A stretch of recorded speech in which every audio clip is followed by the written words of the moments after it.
Welcome back to another episode of Parenting Shrink Wrapped. Thank you for being here. Sam here with Melissa as usual, and our special guest for this episode is Dr. Brian J. Dixon, owner of Mindful in Texas. He is an award-winning psychiatrist and author who believes that an examined life is a life worth living. And we're going to examine some parts of parenting life today. As mentioned, he's the owner of Mindful, which is a direct pay psychiatry practice in Texas, and also Simply Psych, where he provides business coaching to the nation's bravest mental health clinicians. Brian Dixon, Dr. Brian Dixon, welcome to Parenting Shrink Wrap. We're happy to have you. Yay, Sam and Melissa, it's a pleasure to be here. Thank you so much. And I'm really looking forward to this conversation. So when we heard your proposed topic, we jumped on it because we see it in our practices. I see it as a coach. I saw it a million times as a school counselor. I know Melissa sees it. And that is, how do you raise a child whose personality is so wildly different from yours?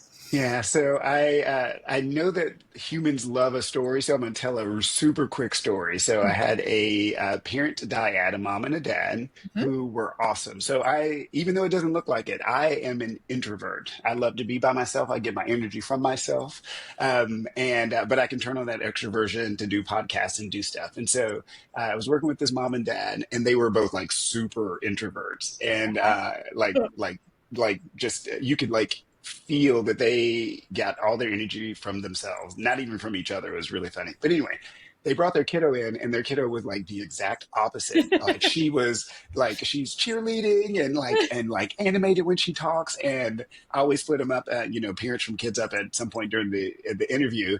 And the parents went, I literally don't know what to do with her. And I was like, this is outstanding. And so, yeah, so these are the kind of little nuances that I think get lost. And so I can't wait to have that conversation with y'all. I have some ideas, and I'd love to hear y'all's ideas as well. I have a reverse story for you. So I was working with a family, and the parents were extroverts, generally speaking. They had, I think, 4 or 5 kids, many kids. So they were used to chaos in the household. And they hosted at their house a lot, they had gift friends over, and their child, who was really doing great in school, both socially and academically, was not going out on the weekends. And the parents were like, is something wrong? And we're like, in student council, the kids was really rocking it in school. Everyone knew this kid's name and loved the kid too. And the parents, they were so afraid that something was dramatically wrong because the kid's social life was so different from their parents. So yeah, it can go both ways. Yeah. Well, and also too, it can go both ways. Like you can have an extroverted parent and an introverted parent. So then even in the dyad of the parenting relationship, they're coming at things feeling very differently.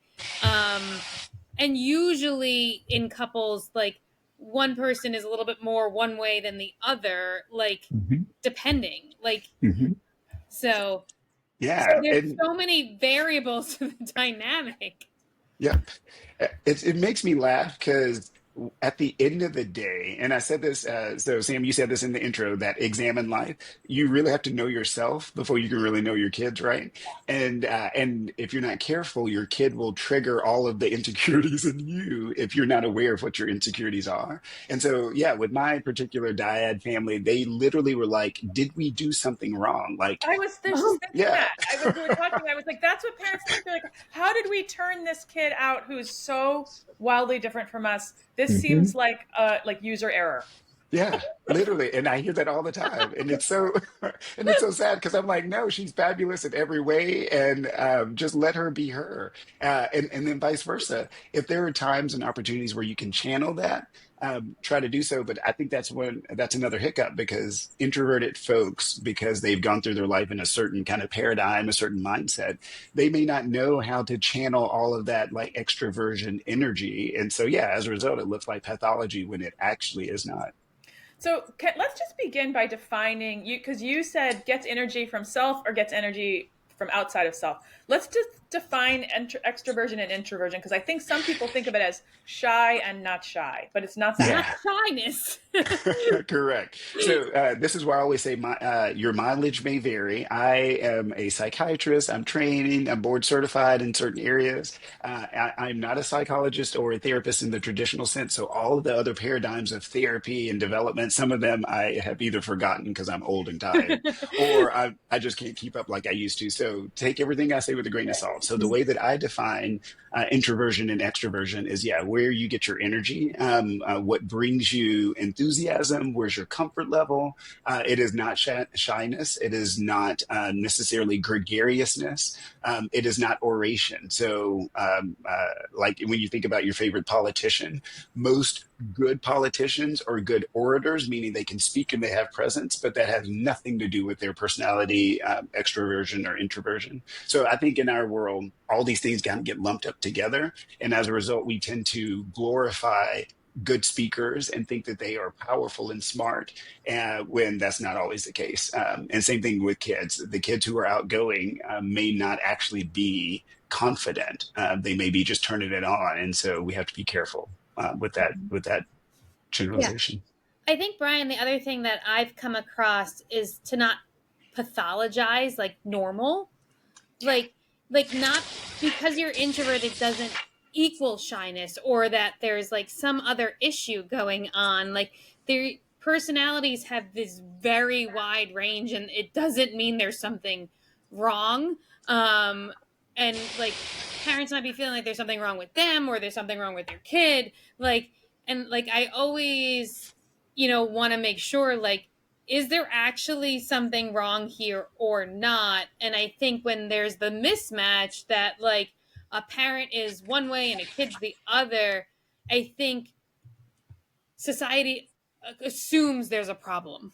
100%. And I think you are knocking it out the park. One of my friends, Nikki, she says this all the time. She has two kids.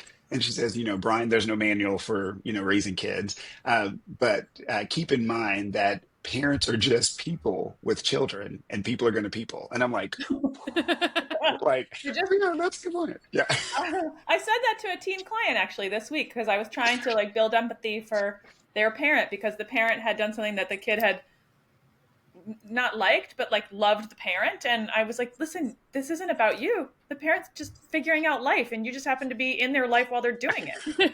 Like, and that was kind of mind-blowing for this 15-year-old. Mhm. So okay, I just want to say we've got extroversion, but there are, if you think of ocean, like the big five personality traits, right? We've got openness, conscientiousness, OCE, extroversion, introversion, extroversion, OCEA, agreeableness, and neuroticism, right? Those are like the big five personality traits, and they're all on a spectrum, right? And so we can all of us fall somewhere on the spectrum of all those things, right? And so you could get, like, say you're a highly conscientious parent, you could get the low conscientious kid, right? Mhm. That's me, totally. So, Yeah. like, when you see this in your practice, how do you talk to parents about this? How do you help them? Because we can say like, no, there's no problem. This is just how they are. But you're still sending families home with this big difference in how they operate. And so Yeah. insight is one thing, but then what do you do in practice? Yeah, so I'm a big fan of kind of the frame of reference. So a lot of people who come in, a lot of parents. So first off, like y'all know, parents feel shame and guilt about everything. Yeah. Every parent thinks that they're screwing their kid up, Mhm. and so when they come in, they bring all that shame and that doubt. And so I get to give them a frame of reference. I go, you know what? I've been doing this job. It feels like 100 years at this point, and I've seen lots of kiddos, and your kiddo fits in this mold over here. Your kiddo may or may not be on the spectrum, but I can clearly see your kiddo is picky, and that's not a bad thing. Or your kiddo has some quirks. Your kiddo is an extrovert, and your kiddo is the kind of reserved kid, whatever. So that's how I like try to make it really tangible. Is to say, no, you didn't break them. They're not broken. They're performing as designed. So congratulations. That's fine. And then the second part is, yeah, they have some quirkiness that makes them them. But at the end of the day, the key is to be able to recognize it and then don't beat yourself up over it. Mm-hmm. Because when what do you see, what like when parents can't get over that, when they get stuck in the worry trap, what happens? Yeah. So when parents get stuck in the worry trap, everything goes to hell in a handbasket. I can say hell on this podcast, all right? You Okay. say hell All in right. this camp. Okay. Okay. All righty. So yeah. So one of my favorite lines to issue to parents is, "You are a terrible therapist for your own kids. So don't try Mm, to therapize your own kid because it won't work." truth. And so if and with that said, you need to and you can't therapize yourself either. So every person needs a therapist to be able to help you see where your hiccups are, because if you don't address your hiccups, it becomes your kids' hiccups. And Oh, so, yeah, amen. yeah, and so that's where it's kind of that dual attacking, like learn about yourself and your quirks and issues, and then have a separate person help your kiddo with their quirks and their stuff, so that then together y'all can communicate a lot more effectively. Yeah.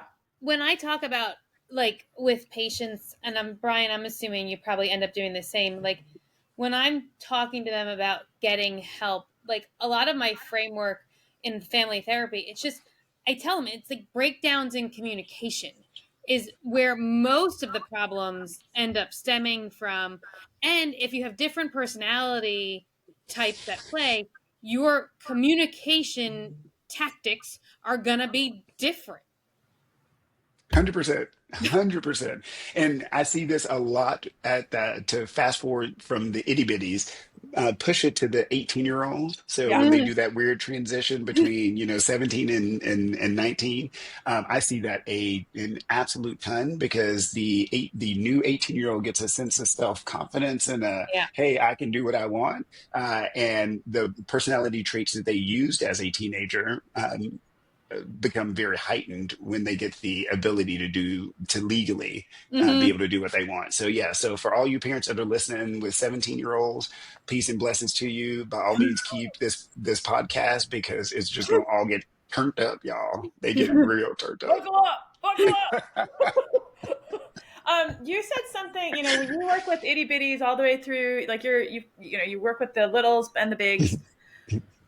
Does personality stay the same throughout the childhood to Oh, adolescence? Like, does it change? And if so, Brian and I are both sitting here nodding no.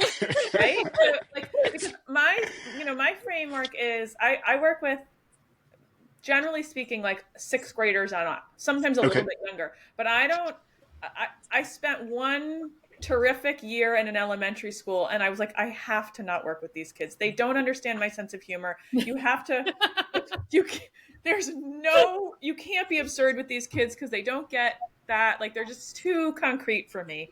And thus, my experience is like as a babysitter and as a like someone who learns about growing up, but I have not dwelled in the younger kid side of things. It's not my bag. And I have Yeah. just two, which is a pretty small data set. So, how do Yeah. things change as children age, personality wise? Yes. So, and I know Melissa has a framework she uses. I'm going to share my framework. And again, whoever's listening to this, your mileage may vary. So take it all with a grain of salt. But I love my framework because I built it myself. So, so in general, how it works for me, I coach all of my parents that kids come in basically grouping. So all 3-year-olds, kind of regardless of gender, are kind of the same kind of kid, even biochemically, and they're unusual in their biochemistry. So if I need to use a medicine or I need to use in for a 3-year-old, it's very they're very picky and peculiar. And then personality wise, again, most 3-year-olds are kind of the same. 3-year-olds, in my opinion, are actually different than 4-year-olds because they're starting to get more exposure into the world. So 4-year-olds are kind of their own subset. And then 5-year-olds are their own little subset. It's like their own little micro universes, both biochemically and psychosocially. So like how they're interacting with the world. So I treat each of those subsets as their own little cohorts. Well, To hold on a me, second. Like a personality trait that you see in a 3-year-old could disappear or turn into something different by the time they're 5. Is that what you're saying? Correct. Yep. Okay. So like my favorite age of any age are 4-year-olds because so all of these kids are kind of egocentric, meaning they can only see the world from their perspective. But 4-year-olds think everything is wonderful. Um, Hmm. 5-year-olds start to have opinions because they're around other people, and so yeah, so 4-year-olds are like, I just got a haircut, and this is awesome. Whereas 5-year-olds are kind of like, I got a haircut, and my haircut looks different than their haircut because Uh-huh. again of who they're around. And then 6 to 8-year-olds are kind of the same kiddo, regardless of boys and girls. There's a little bit of variation between them. And then 9 to 11 year olds are kind of the same kids. And again, each one is its own little subset of personality and abilities and worldview and that sort of thing. And then puberty hits and all hell breaks loose, and the boys and girls tend to split. And that's where you get, 11, 12, 13-year-old girls are kind of the same. For boys, is more of that, 12, 13, 14-year-olds are kind of the same. Yeah. And then you have your older adolescents. And so, in each time, little personality quirks will change. What they like to eat, their pickiness will change, their neuroticisms will change, their friends will change. And we want to make sure we give space for all of that change. So there are no disorders necessarily in personality because they just change all the time. But that's how many, like for those poor parents out there that have like 4 kids in each of the different age groups, man, I don't know how they do it. Yeah. Well, I think it's comforting to hear you say how you conceive of like treating kids like that you don't bring the same approach to these different age brackets Mm-mm. because of where they are developmentally and psychologically and socially. And also, I've talked with so many parents of teenagers who tell me things like, with sad nostalgia, like Yeah. they used to play the tuba and now they've given, like they used to, whatever it is, like they used to really care about karate and they've given up on karate, or they had this group of friends and they've totally shifted friend groups, and they see this as like, is my kid, is it a problem? And I guess the answer is sometimes, but often no. Or if there is a problem, it's not because they gave up the tuba, right? It's like that's just part of growing up. There may be something else going on, but like I'm glad you said that about the pickiness changing, the neuroticisms changing, like the things that drive them or repulse them, right? Hmm. Like that that's gonna that's flux fluid in Well, childhood. and Brian, so my kids are currently 5, 8, and 11. So I live this. Yeah. Bless your heart. Oh my gosh. um, so, but, and it's funny, like, I am with you. Like, the preschool age bracket is my absolute favorite age. Hmm. Well, first of Yep. all, I feel like everybody who deals with kids that age should have a journal somewhere that they just write down all the funny stuff they say. They say the best Literally. stuff. Like, and they say it with such genuineness, such earnestness, Hmm. and Yeah. you can't just bust out laughing because they are like, I don't get the joke, which is Yeah. exactly why I don't belong with that age group, but I adore them. Yeah, I had a 6-year-old in my office a couple weeks ago, and mom was talking about however she runs her timeouts, and we were kind of processing that in front of the kiddo because sometimes I will keep the kiddo in the room to hear some of the conversations because I need to kind of indirectly reinforce some stuff. And the 6-year-old looks over and she goes, well, that's unfortunate, mom. And I was like, what? Who? What are you talking? What 6-year-old says that's unfortunate? Where'd you get that? So yeah, yeah. So I guess this brings me back to the beginning conversation where we were talking about raising kids with vastly different personalities from you. You might think you have it mastered at one age bracket, and then the rug gets pulled out from under you, and their personality, like you've made peace with and figured out the approach to handle the beast that you have. You Mhm. figured out the nature of that beast. Then they turn into a different beast a year later. Literally. Yeah, I tell parents all the time, and I know this is going to be weird to hear. I'm sure y'all have probably said this on the podcast, but you don't have to like your children You just don't. You don't have to like them. I know you love them because you take care of them and they're in your house and you do all the things that you need to, but you don't have to like them. Now, with that said, they're going to go through phases where sometimes you don't like them. And then other times there's still some space for them, for you to like them. And then when they become an adult, y'all will get along swimmingly because most adults can manage their relationships as long as they're healthy and the communication is there. And so, yeah, so if you feel that you're not aligned with the kind of temperament or the energy of your kid in that moment, in that bracket, just give it time because when that kiddo gets exposed to other kids, other activities, just life in general, they're going to change. And it may be that that kiddo either falls out of alignment with you. You go, yeah, I don't really like you very much right now, which is what happens with lots of teenagers. Bless their Mm-hmm. hearts. Mm-hmm. Me and teenagers, we have a very tenuous relationship. Um, or it may be that the kiddo falls back into what aligns with you. The best example I can think of is I have lots of, because I live in Texas and sports is a whole thing, and I have lots of my young boys, so 6, 7 year olds who are like, I like robots, and I have zero interest in sports whatsoever. And so the dads will go, oh, what did I do wrong? This is terrible. This is not how Mm-hmm. I saw this being with my firstborn son. And then the kid grows up 6 and 7 years later, and they're like, "Oh my God, I love lacrosse. I love rugby. I love, I don't know, whatever the thing is." And then dad goes, "Oh my God, now we can get along. We can go hunting or whatever." Right? But the secret is just wait. Just Like, wait. yeah, you don't know them, and they're learning themselves. So just wait. Brian, you're making me think about, because I never let anyone, nobody ever ages out of seeing me. I don't ever like age out any of my patients. So if they need to Hmm. keep seeing me or they want to, um, I keep them around. And I definitely have had a fair share of like that irritable adolescent who's sitting in your office who now 5, 10 years later is like a young adult seeing me by themselves. Now mom and dad are not involved in care anymore, and they're like 1,000 times like a totally different human being, and they're like, thank you, like, Hmm. and they're so grateful that like someone stuck with them through that.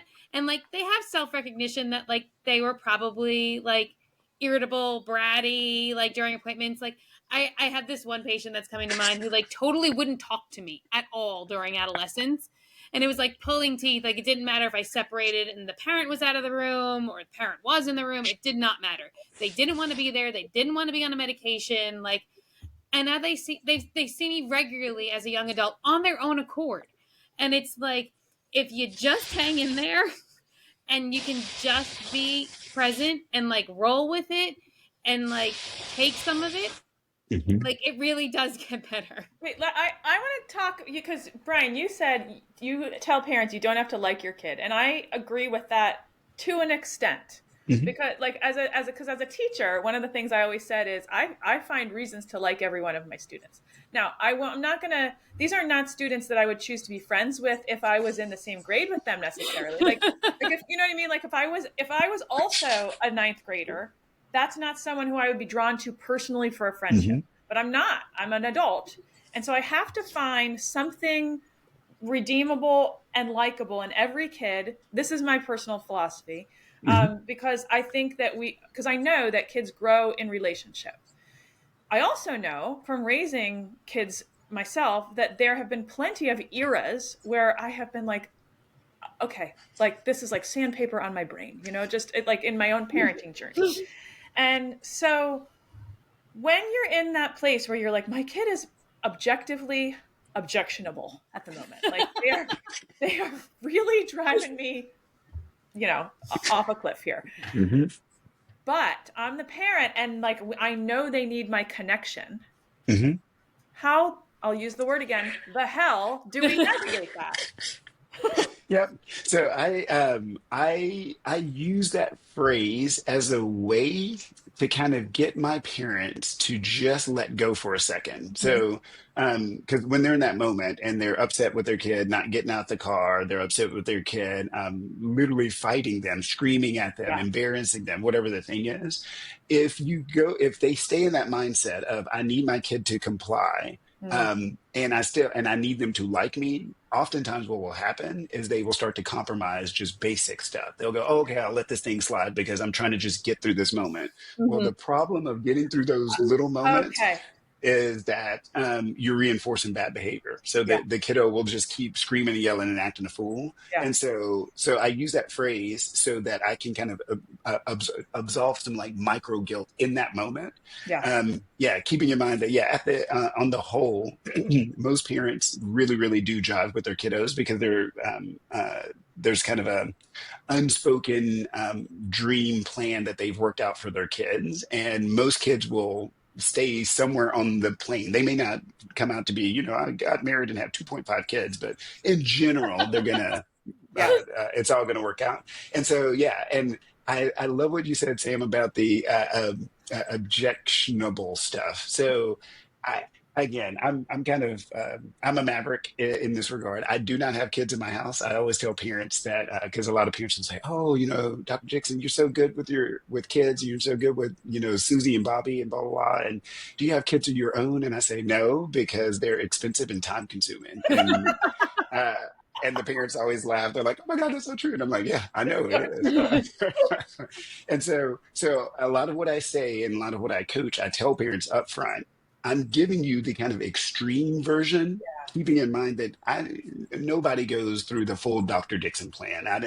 That's the 100%. Most people, if you can hit 70 or 80% of what we talk about, you're good to go. Because at the end of the day, I know, just like Melissa just said, as long as we wait and keep them from falling off the edge, they are going to Hmm. be perfectly fine. So, yeah. Uh, and if you've got, and also I think it's doubly hard to like a kid who's going through something if your personalities are wildly different. Like if you can't look at your child and see some of you in them, Hmm. um, and many of us can't, like it, it's just even like on a subconscious level, and I'm sure there's studies to support this, like that we are drawn to people who we see something of ourselves in, Yeah. right? Like I don't have a study to quote, but I'm confident a few exist, right? I That agree. and so when we see some of ourselves in our kid, I'm sure that's connecting on a subconscious level. When we don't see ourselves in our kid, and our kid is driving us nuts or behaving in ways that are like not good for themselves or not good for some other part of their life, like that can create so much anxiety, so much distress, Hmm. so much worry, and that's when it feels pathological to parents. They're like, did I screw this up? And so, like, I guess it's all boiling down to get consultation. Hmm. Yep. Ask your Get, pediatrician, No, ask the like that psychiatrist, right? helps. yep. And do work on like yourself too. It's not just the kid.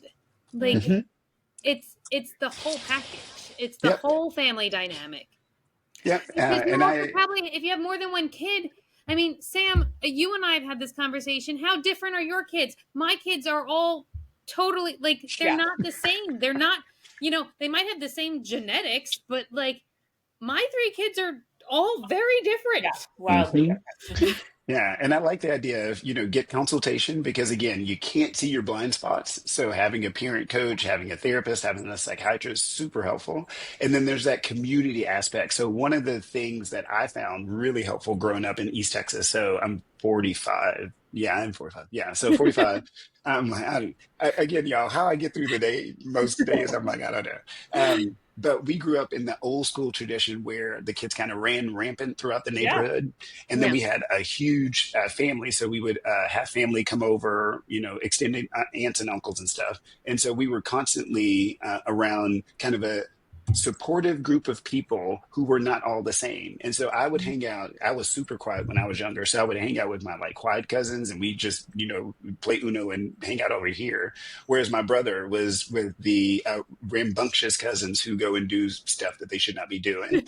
Well, because I had such a huge community and neighborhood, I didn't feel like I was the odd man out. And yeah, then ideally, my parents didn't feel like, oh, I don't really, I was not the sportsy kids. My parents were sportsy parents. So because their kid, me, got to hang out with the nerdy kids over here, they were like, we can't relate to him at all at this age, but at least he has somebody to go talk yeah. to. And And those kids, so, like there's other people like him. So this, mhm, so like, oh God, that's such a great point because in our siloed society, made worse by COVID, made worse by social media and tech addiction and the rate of Yep. life, right? Like, I Yep. feel like we try to do a lot of this work of growing up kids all by ourselves. Literally. Yep. And what you just described, first of all, sounds delightful. I'm an extrovert. So the idea of like rolling back home and being like, here's the crew, like they're all here in the, like some are like watching TV in the garage, some are what, whatever it is. Like, here's the crew. I'm gonna go find my Uno people down the basement. Like that sounds so I don't know, normalizing, heartwarming, and again, multi-generational, and you do Hmm. feel like you're part of a crew or like you've got a tribe to fall back in. And a lot of us don't have that Nope. either And I because think technology and phones have killed a lot of A that. million percent. Preach, Mhm. sister. Yeah, right. Amen. So kids don't just roll outside and play. You're not necessarily um you know there isn't like, not every neighborhood has the ability to like create a sense of safety or even wonder for kids. Like just it's harder. So what you just described makes things so much easier when you've got a frame of reference. And I know what you said is that's what you provide for your patients or their families in your practice. um, and it's doubly necessary because that's not necessarily coming by osmosis in our lifestyle. Yeah, and Melissa, to something you said earlier, and I'm going to flip it on its head, because itty bitties, early preteens are so impressionable when they're watching really powerful personalities online. Mhm. I don't even know half of the people that are on YouTube now.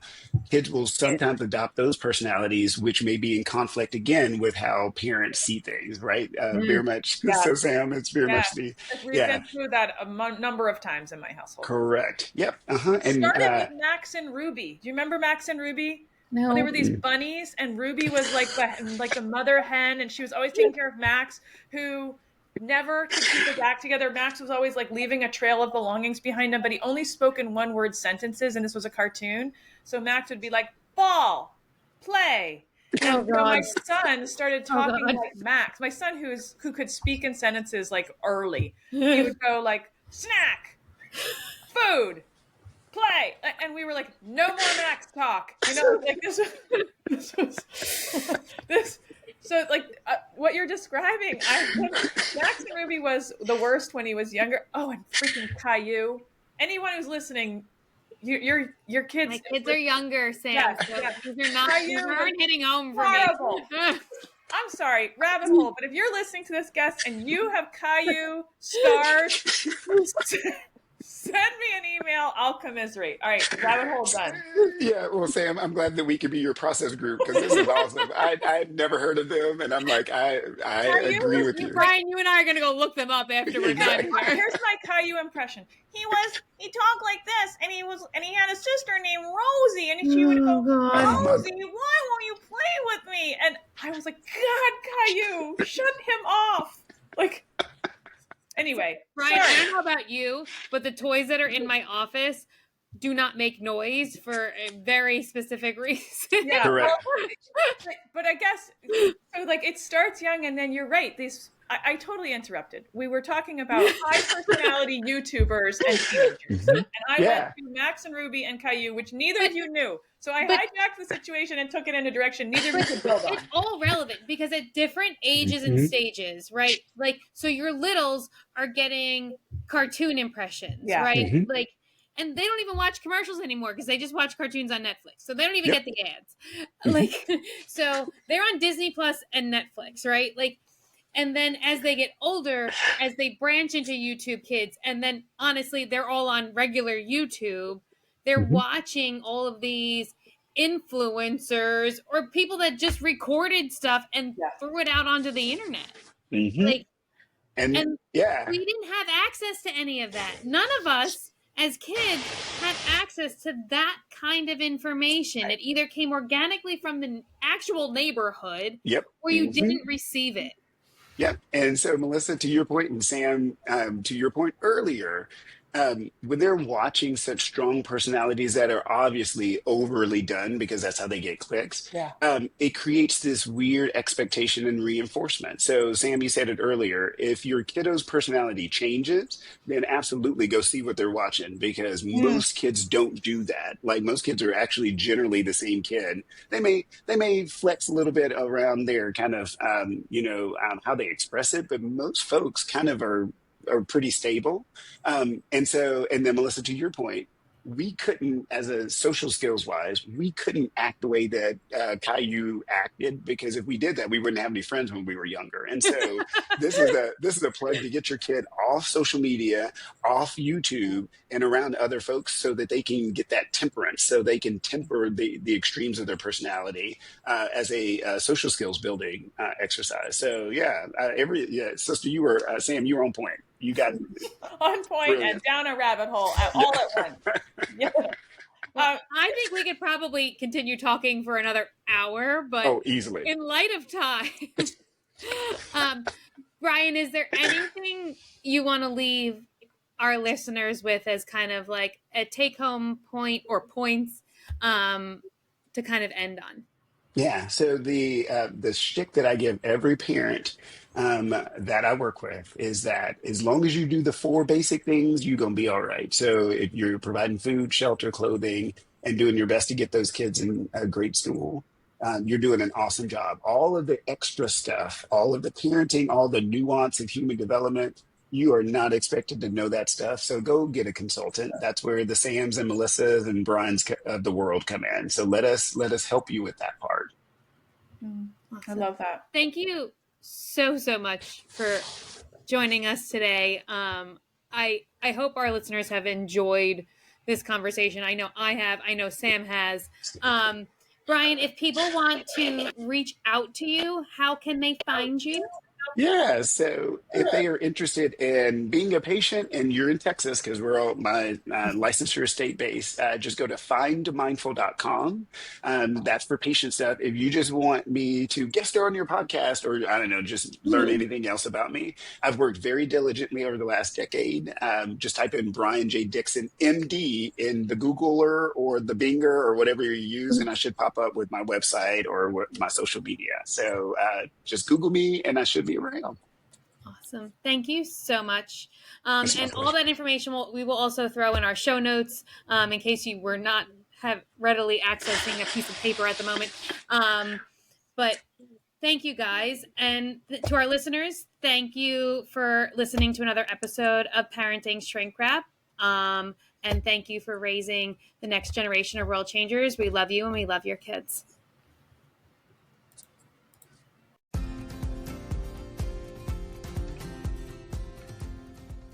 Thanks for joining us on this wild ride called Parenthood here at Parenting Shrink Wrapped.